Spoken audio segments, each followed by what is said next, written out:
En manchette ce soir, première journée de procès pour Sylvie Rochon.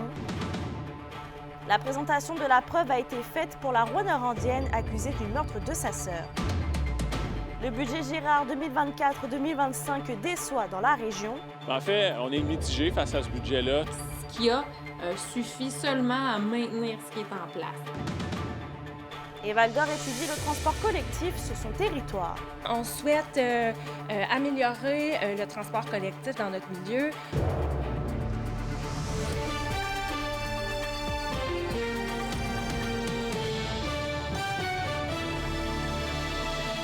Bonsoir tout le monde et bienvenue au TVA de 18h. C'était le début du procès aujourd'hui pour la Rouyn-Norandienne Sylvie Rochon, qui est accusée du meurtre non prémédité de sa sœur Denise, survenu en janvier 2022. Et aujourd'hui, en faisant entendre un appel au 911 et des témoins de la Sûreté du Québec, la Couronne entamait la présentation de sa preuve, résumé d'Yvon Moreau. Il était 5h12 le 30 janvier quand, selon la retranscription de l'appel au 911 effectué ce matin-là, la suspecte Sylvie Rochon, qui avait 50 ans au moment des faits, a appelé pour signaler ne pas savoir ce qui est arrivé, mais qu'après qu'elle ait pris de l'alcool, sa sœur Denise, 63 ans, l'ait attaquée par derrière dans cette résidence de la rue Côté à Rouyn-Noranda. Disant être pleine de sang, elle demande aux urgences d'arriver rapidement. Elle ne veut pas que le voisinage sache ce qui se passe. Elle a peur de sa sœur et craint qu'il y ait quelqu'un d'autre sur les lieux. Sur la galerie de la maison, dégageant une forte odeur d'alcool, nu-pieds et vêtue d'une robe de chambre blanche imbibée de nombreuses taches de sang mêlées à des cheveux, elle sera arrêtée et conduite pour interrogatoire au poste de la Sûreté du Québec de Rouyn-Noranda. Les questions des enquêteurs l'auraient gardée de glace jusqu'à la déclaration de ses droits. Des faits racontés en cours par de nombreux témoins de la Sûreté du Québec ce mardi, mais surtout corroborés par de difficiles photographies présentées aux jurés de 10 femmes et de 4 hommes. Le procès doit durer au moins pour les 4 prochaines semaines. Yvon Moreau, RNC Nouvelles, au Palais de justice de Rouyn-Noranda. Oui, on gardera un œil sur le procès. Bon, on l'a vu, le budget provincial a été annoncé hier et plusieurs acteurs du milieu en Abitibi-Témiscamingue ont fait justement leurs premières observations. Donc, Kimberly, quelles sont leurs réactions finalement par rapport au budget? Eh bien, Mélissa, ce qui ressort du lot, c'est le peu de mesures pour régler la crise du logement. C'est ce qu'affirme Émilise Lessard-Terrien, qui est co-porte-parole de Québec solidaire et qui représente aussi la région dans son parti. Elle a noté qu'il y a seulement 1,5 million de dollars consacrés au logement étudiant, ce qui est nettement pas suffisant. Il y a aussi dans le secteur agricole qui a été négligé, selon elle, dans le budget. Et du côté de la coalition Avenir Québec, Pierre Dufour, député d'Abitibi-Est, est conscient que plusieurs acteurs sont déçus, mais il est tout de même satisfait des améliorations pour le domaine de la santé et l'éducation.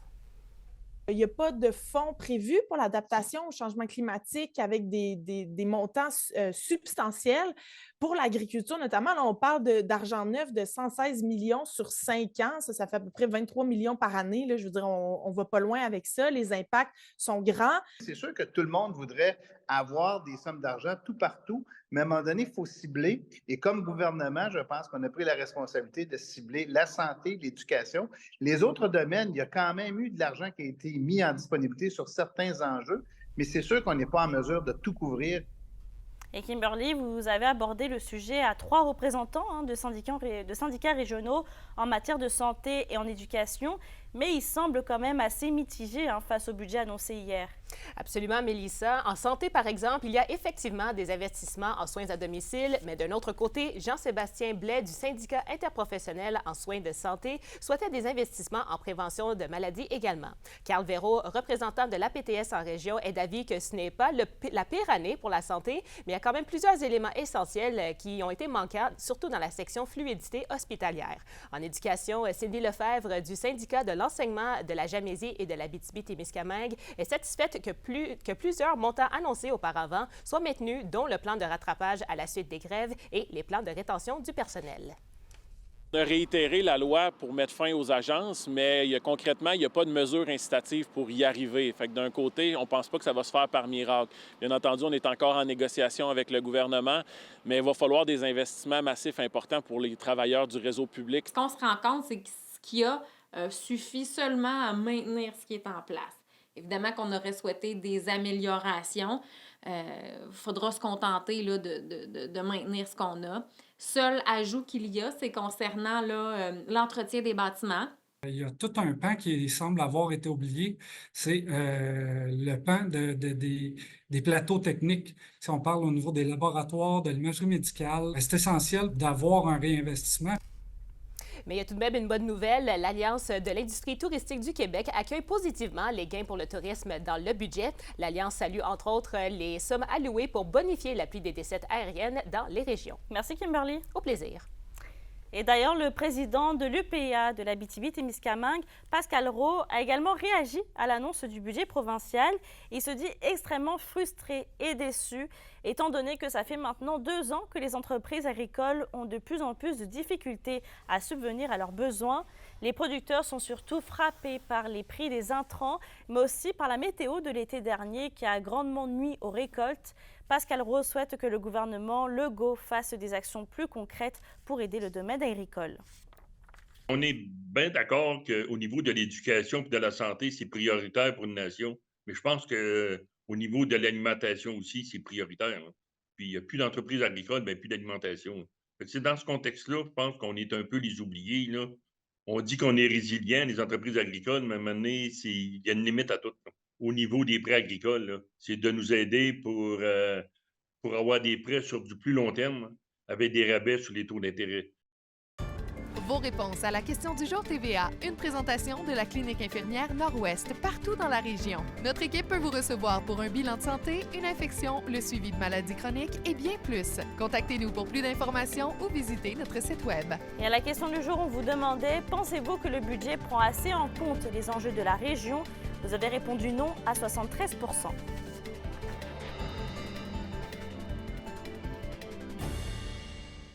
Mais parmi les nombreuses mesures de ce budget, qu'y a-t-il à retenir pour les particuliers et entreprises de la région? Les réponses avec une associée en fiscalité chez Raymond Chabot Grant Thornton à Val-d'Or qui nous éclaire. C'est un budget qui est attentiste, qu'on pourrait dire. Donc, on voit que le ministre Girard attend de voir ce qui va se passer. Est-ce que la croissance des revenus naturels va suffire à l'aider? On se positionne, mais pas trop. Il y a des petites mesures, il y a des choses qui ont été saupoudrées un peu partout au niveau des particuliers, au niveau des entreprises. Déjà là, on annonce une coupure dans l'aide aux entreprises de 1 milliard. C'est quand même un gros montant. Là-dessus, il y a un 250 millions qui vise le maintien en emploi des travailleurs d'expérience. Donc, les entreprises avaient droit à un crédit d'impôt pour ça qui est coupé effectif aujourd'hui. Donc, ça, c'est quelque chose qui était quand même beaucoup réclamé ici en région. Fait que c'est pas une très bonne surprise. Mais au niveau des particuliers, il y a des belles nouvelles quand même pour les aînés en situation d'invalidité. Une bonification de la rente de Revenu Québec à partir de 65 ans. Donc ça, c'est une bonne nouvelle. C'est aux alentours de 3 000 $ de plus qu'un aîné va pouvoir aller chercher en situation d'invalidité à partir de 65 ans. Fait que c'est une belle nouvelle. Soutien aux familles aussi, les enfants handicapés. Il y a des sommes additionnelles qui sont annoncées à ce niveau-là, entre autres un élargissement des critères, puis ils vont étendre ça aux enfants de moins de 2 ans, ce qui n'était pas possible avant. Fait que ça, c'est une belle nouvelle pour les familles. Un peu de places en garderie subventionnées aussi qui vont être créées. On parle de 1 000 places, si je me souviens bien. C'est des choses qui touchent un peu tout le monde. Le rouler vert qui sera aboli à partir de 2027. Alors, si vous avez acheté un véhicule électrique, là, c'est vraiment le temps de le faire. Déjà, à partir de 2025, on va voir l'aide qui va être réduite. On annonce un 27 millions pour la bonification des dessertes aériennes régionales. C'est quand même pas beaucoup, considérant la mobilité de la main-d'œuvre actuelle. On sera attendu à plus. Il y a quand même des sommes qui sont additionnelles qui sont annoncées pour le secteur forestier. Fait que depuis le budget de l'an dernier, c'est quand même 900 millions qui a été annoncé pour le secteur forestier suite aux feux de forêt l'été dernier. Par contre, il n'y a rien pour la récupération du bois brûlé. Là. Il n'y a pas de nouvelles sommes qui ont été annoncées à cet effet-là. Si on touche plus peut-être vers le secteur agricole, il y a 50 millions qui ont été annoncés pour l'investissement dans un fonds pour les relèves agricoles. Fait que ça, c'est quand même une belle nouvelle. Je pense que c'était attendu dans le secteur. Rien pour le logement. Donc, on annonce des investissements pour le maintien des logements sociaux, mais aucune nouvelle construction de logements sociaux par rapport à ce qui avait été déjà annoncé. Donc, pas d'ajout à ce niveau-là. Fait que ça, c'est un peu dommage. Dans un autre dossier, le transport collectif demeure un enjeu dans les régions plus éloignées. La ville de Val-d'Or s'est d'ailleurs penchée sur la situation.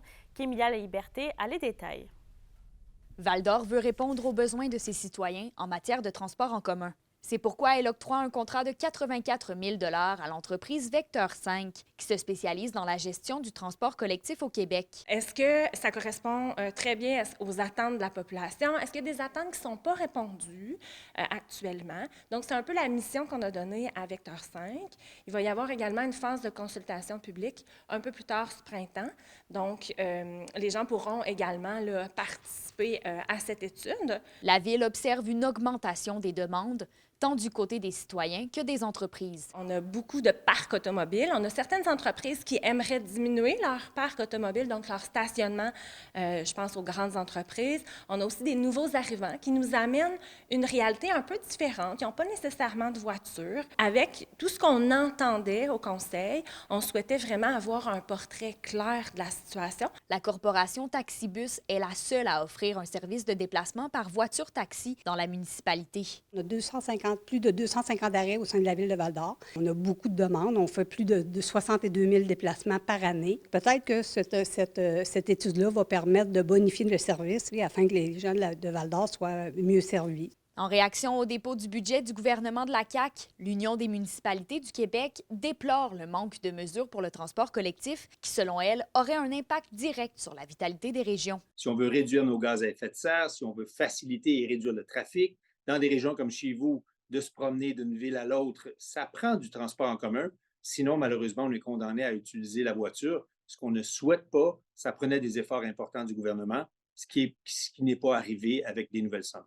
De l'autre côté de la 117, Rouyn-Noranda poursuit son projet pilote pour la gratuité des transports collectifs jusqu'à la fin avril et note une hausse de l'achalandage. La Ville se questionne toutefois sur la poursuite de cette gratuité. Des annonces devraient être faites sous peu. Kémilia La Liberté pour RNC Nouvelles. L'autorisation ministérielle de la fonderie Horn exige des modifications dans 4 volets. C'est ce qu'affirme le comité de vigie indépendant. Les changements doivent se faire au niveau des émissions atmosphériques et des bruits, des intrants, des matières résiduelles et des résidus miniers, ainsi que les eaux usées de surface souterraine et encore des sols.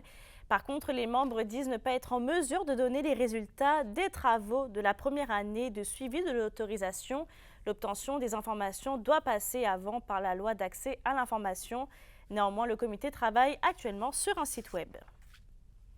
Et on va dans le domaine minier maintenant. Mine Apcour a fait une mise à jour hier soir sur la mine Géant Dormant à Amos.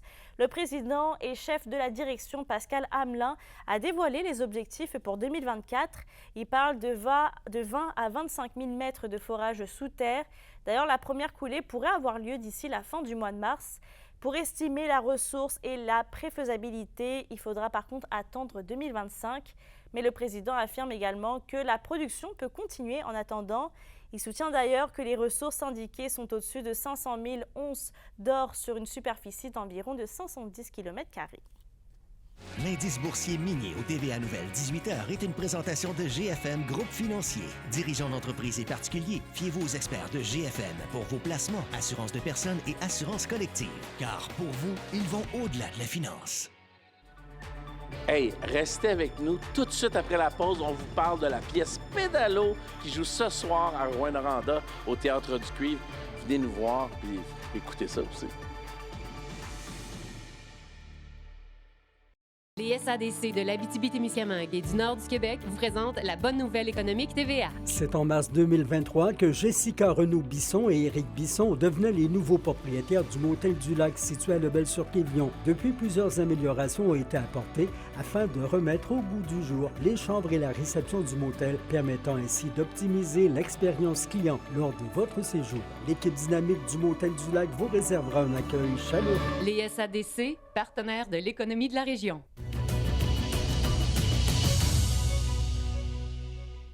Louis Briand, le maître de la gravure, nous a quittés lundi dernier. Et justement, notre journaliste Alexandre Cabana s'est entretenu avec Joanne Poitras, qui fut l'élève, la collègue, mais aussi son amie. Entrevue d'une artiste qui se souvient de l'impressionnant travail de son ami Louis. C'était ça c'était son médium. Ouais. L'image, la gravure. Ça, c'est... Sur du bois. Ouais, sur bois, puis après ça, le litho, le dessin. Ça. Tu vois, à l'échelle humaine aussi, quelque chose de pas immense, quelque chose, toujours une œuvre qu'on peut prendre dans la main, qu'on peut toucher, qu'on peut vendre, qu'on peut donner. Puis il allait tous les jours à l'atelier, il allait tous les jours travailler, il arrivait à 6 h le matin, partait à 11 h, réalisait une œuvre par jour. Ici, là. Manquait son coup parfois. C'est ça. Il disait, j'arrive, j'en fais une, puis si ça marche pas, ben j'en reviens. Il revient. Ses amis européens disaient que c'était un artiste nordique qui dessinait il y avait comme une imagerie qui était très du Nord. Puis c'est vrai. C'est vrai. Des patineurs, des gens qui font de la raquette, La neige, qui tout font simplement. de la neige, la mine dans la neige, la ville dans la neige. C'est une période plus dure, justement à l'époque où il a appris qu'il y avait cette maladie-là. Puis là, tu vois, nous on est à Sarajevo, là, où les gens courent pour chercher de l'eau. Ça, tu te souviens de cette période-là? Hein? Oui. Qui ça, c'est en bois, du grand format, imprimé. Puis on s'est dit, on part à un atelier, puis il est allé chercher Gisèle Coton-Lucier, Fernand Boulanger, Arsène Paquet. Le département des arts à Rouen est encore là. Lui, il est parti, puis moi, j'étais dans les premières cohortes là, qui étaient là. La chronique culturelle vous est présentée par Bruno et Jasmin Leclerc, denturologistes. Des cliniques à la fine pointe de la technologie pour vous servir à Lassar et à Amos. Et Stéphanie, l'artiste québécoise Zach Zoya, originaire de Rwanda, lance sa carrière en Californie. Oui, il est bon, il est beau, il est fin, il a tous les talents. Je cherche encore un défaut à Zach Zoya, Mélissa. Écoutez, je vais peut-être vous revenir plus tard avec ça. La semaine dernière, jeudi dernier, il faisait son premier concert chez nos voisins du Sud. Ça faisait déjà quelques années qu'il rêvait d'aller en Californie, à Los Angeles, pour pouvoir s'établir et lancer sa carrière. C'est un beau rêve qui devient réalité pour le rappeur qui ne manque pas de motivation. En termes de connexion, en termes d'avoir fait mon bout de chemin au Québec, puis ensuite continuer puis aller faire du prospectage dans le reste du monde. Ce que je suis un peu en train de faire, la manière que je le vois, moi, c'est vraiment une année de défrichage. J'ai fait des magnifiques choses au Québec. Les gens m'ont montré beaucoup d'amour, beaucoup de support au Québec. Donc, je viens juste un peu élargir mes horizons pour voir qu'est-ce que la magnifique ville de Los Angeles a à m'offrir un peu. Là, c'est le gros soleil, vous demandez, il fait 20 chaque jour. Dans janvier, il fait 20, on est en avril, il fait 20, il fait toujours beau. C'est sûr que je ne vais pas mentir que c'est beaucoup d'adaptation venir aux États-Unis, très challengeant. Il y a beaucoup de gens qui sont bons, beaucoup de gens qui sont beaux, beaucoup de gens qui veulent beaucoup dans le domaine dans lequel je suis. J'apprends chaque jour. Je le vois vraiment comme je vois au hockey, je le vois comme le camp d'entraînement quand tu veux faire l'équipe cette année-là. Les bons sont là, tout le monde est là, tout le monde est fired up, tout le monde est vraiment thirsty, comme on dit. Ça motive, mais c'est aussi, il faut que tu sois focus, comme on dit. Et Stéphanie, l'humour est au rendez-vous ce soir au Théâtre du Cuivre de Rwanda avec la pièce Pédalo. Oui, on a Stéphane Roy et Marc Fournier qui nous offrent un spectacle mêlant théâtre, cirque et humour pour les intéressés. On raconte l'histoire de deux amis de longue date, Sébastien et Bruno, qui se trouvent dans un tout inclus à Cuba et décident tout simplement d'embarquer sur un pédalo pour aller faire une petite ride d'1 heure, question d'avoir la paix de leur blonde. Il se passe beaucoup de péripéties. Je veux pas vous vendre le punch, mais écoutez, ça risque d'être assez comique, merci. On vous promet toute une gamme d'émotions. C'est qu'on a commencé en 2022, là, on fait la tournée. Alors, c'est très comique et très acrobatique parce que le pédalo, il est juché 7 pieds dans les airs. On pense qu'on va tomber en bas du pédalo. C'est pour donner un peu la sensation de tomber en mer, là. Fait que tu as ce feeling-là, mais par la hauteur. Et c'est de l'histoire de deux gars qui sont à Cuba avec leur blonde. Ça se passe mal. Ils sont dans un tout inclus. Ils disent « Hey, ça va mal avec nos blondes. On prend une petite heure en pédalo. On va tout régler ça. » Mais le pédalo brise, dérive. Puis là, ils dérivent vers leur mort pendant que les filles ne savent rien de tout ça. Puis eux autres se remettent en question leur vie là-dessus. Mais c'est très humoristique surtout. Sous les airs musicaux de Cuba, là, toute la musique latino de Cuba qui est très intéressante. C'est un voyage, c'est beaucoup d'humour, puis il y a de la profondeur aussi, parce que les deux personnages principaux se posent des questions existentielles vers la fin, puis là, on va apprendre toute une tournure d'événements à la fin, mais je ne peux pas en dire plus. Il faut venir voir la pièce ce soir à Rouyn-Noranda. Les Foreurs et les Huskies sont en action ce soir à 19h. Les deux rencontres pourraient même avoir une incidence sur la suite des choses pour les deux équipes. On met la table dans un instant.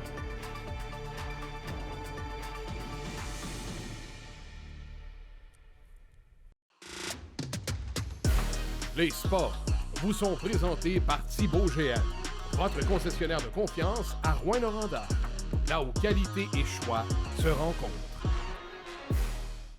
Les Foreurs et les Huskies sont en action ce soir et les deux rencontres pourraient même avoir une incidence sur la suite des choses pour les deux équipes. En plus de maintenir leur lutte pour une place en série, une victoire des Foreurs contre les Voltigeurs de Drummondville pourrait avantager les Huskies. La Meute occupe actuellement les 3e rangs du classement général, tout juste derrière les Voltigeurs. Donc, avec une victoire ce soir contre les Tigres de Victoriaville et une victoire du Vert et Or à Drummondville, les Huskies pourraient s'emparer du 2e échelon. Les deux rencontres sont présentées à 19h ce soir. Pour une nouvelle importante à nous communiquer, contactez-nous. Nouvelle au pluriel à commercial rncmedia.ca, par téléphone 1-866 463 4636 et notre site web tvabtb.ca.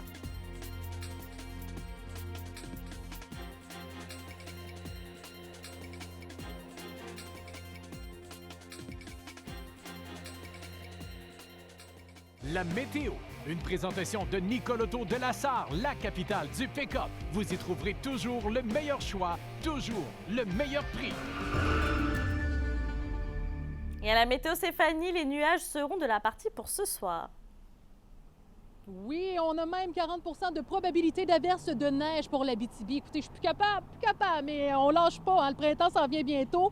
Ce soir et cette nuit, pour l'Abitibi, on a des risques de bruines verglaçantes au cours de la nuit, minimum de moins 7 degrés, des nuages au Témiscamingue avec moins 4 degrés. Demain, pour l'ensemble des secteurs, c'est nuageux avec 40 de probabilité d'averse de neige, un maximum de plus 3. Et on peut s'attendre pour vendredi au nord d'avoir du beau gros soleil, un maximum de plus 3 degrés. Ça se dégage au Témiscamingue avec un maximum également de plus 3 degrés. Donc, comme je viens tout juste de vous dire, on lâche pas, le printemps s'en vient. Ça va être très plaisant. Oui, on a hâte. Merci Stéphanie.